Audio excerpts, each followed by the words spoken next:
When thinking about other civilizations in our universe and what they might be like, we have to come up with a conceptual framework that can enable us to understand them better.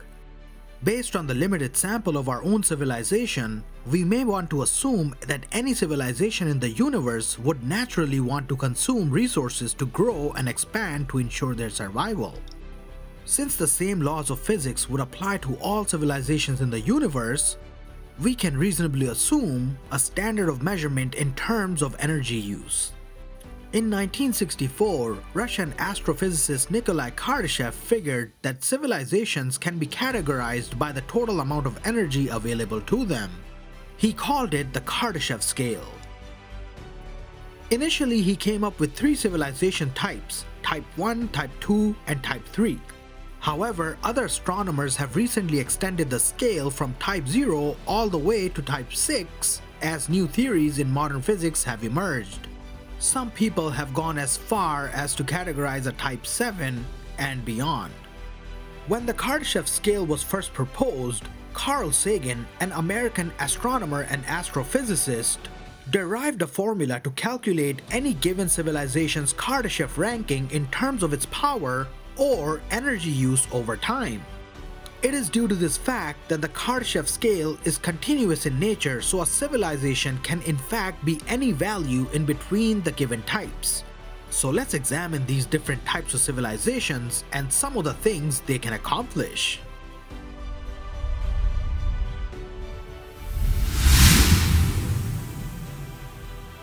A Type 0 civilization is able to harness a limited amount of energy of its home planet. So this would include anything from primitive life forms to hunter-gatherer societies. We humans are currently about 0.75 on the Kardashev scale according to Carl Sagan's formula. Moreover, physicist Michio Kaku estimates that it may take another 100 to 200 years or so for us to get to Type 1 status. Of course, this all depends on how fast our technology advances and how fast our civilization grows. But for now, we remain between Type 0 and Type 1 civilization. A Type 1 civilization, sometimes known as the planetary civilization, has the capacity to harness all the energy of its home planet. It can utilize all the energy that reaches the planet, like solar, and all the energy that the planet can produce, like thermal, hydro, wind, and more. If we ever reach Type 1, we would be capable of controlling the entire Earth to its maximum capacity. We will even influence the weather, control volcanic eruptions and earthquakes, influence global flora and fauna, change the geological makeup of our planet, and a lot more. Nikolai Kardashev described Type 1 civilization as having technological level close to the level presently attained on the Earth. So humanity is very close to becoming a Type 1 civilization. We're just not there yet. The next step from Type 1 is a Type 2 civilization that can harness the total energy output of its entire star. And we are not just talking about transforming starlight into energy, we are talking complete control of the star. Several methods for this have been proposed, but one of the most famous ones is to build a megastructure around the star called the Dyson sphere. This idea was first proposed by a physicist and a mathematician, Freeman Dyson, in 1960. The Dyson sphere would completely enclose a star and capture all of its energy, then be able to transfer the energy for use by the home planet. A Type 2 civilization would not just build these megastructures, but also live in them and completely control what goes on inside them.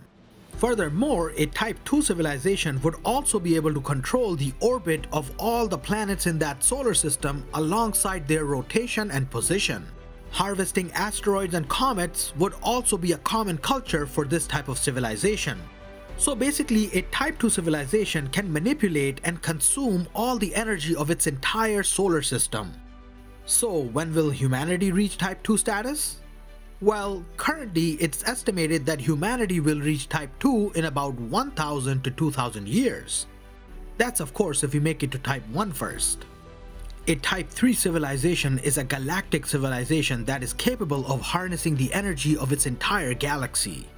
This type of civilization would span the entire galaxy, colonizing and controlling numerous star systems.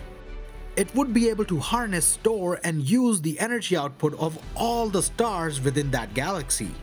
Such a civilization would be able to move planets and stars from one solar system to another. It could even merge solar systems or stars together, absorb supernovae, and even create new stars.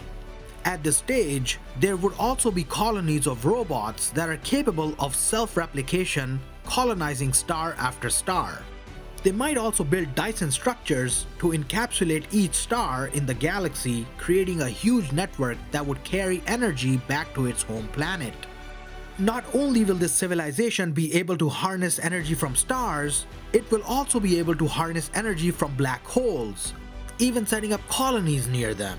It is estimated that humans might reach Type 3 in 100,000 to 1,000,000 years, assuming we can survive long enough without destroying ourselves.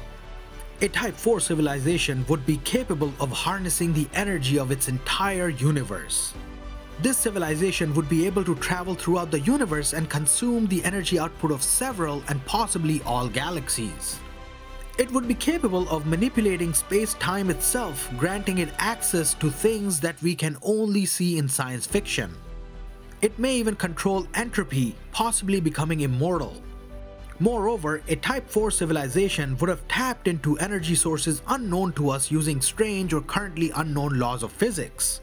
They would also have mastered both dark matter and dark energy at this stage. This would allow them to open wormholes, live inside black holes, and perform many other feats that would be almost impossible for us to even imagine. Such a civilization would be undetectable since its actions would be indistinguishable from natural processes. A Type 5 civilization would be a multiverse culture that is capable of harnessing the energy of multiple universes. This type of civilization would know all there is to know, every single timeline in every single universe. It would span countless parallel universes, being able to manipulate the very structure of reality. Now that would be pretty awesome. Now if you thought Type 5 civilization was impressive, a Type 6 civilization would have to exist outside of space-time and reality as we know it. It would be capable of creating and destroying entire universes or multiverses at will. At this point, it's not even clear if these civilizations would need to have any individual people living there. It would probably be a mega structure of all these different individuals combined into one being. This civilization would be indistinguishable from the concept of a deity. Now there might be other higher types of civilizations out there, but Type 6, as it seems, would be the limit of our imagination. However, some people have pushed past Type 6 and have extended it to Type 7. So what is a Type 7 then? Well, according to some, a Type 7 would have complete control over the Omniverse. Now the concept of the Omniverse is that it contains pretty much anything and everything that you can think of. Any number of multiverses, universes, dimensions, and everything that you can ever think of is contained within the Omniverse. So a Type 7 civilization would pretty much be able to control the Omniverse, which is infinite in nature and it never ends. So for now, this is the limit of the human imagination. But the scale could definitely go higher and higher depending on what types of theories emerge next. And this brings us to the end of this video. If you enjoy videos like these, hit the like button, share with your friends, and subscribe to our channel. Also, let us know your thoughts in the comments down below.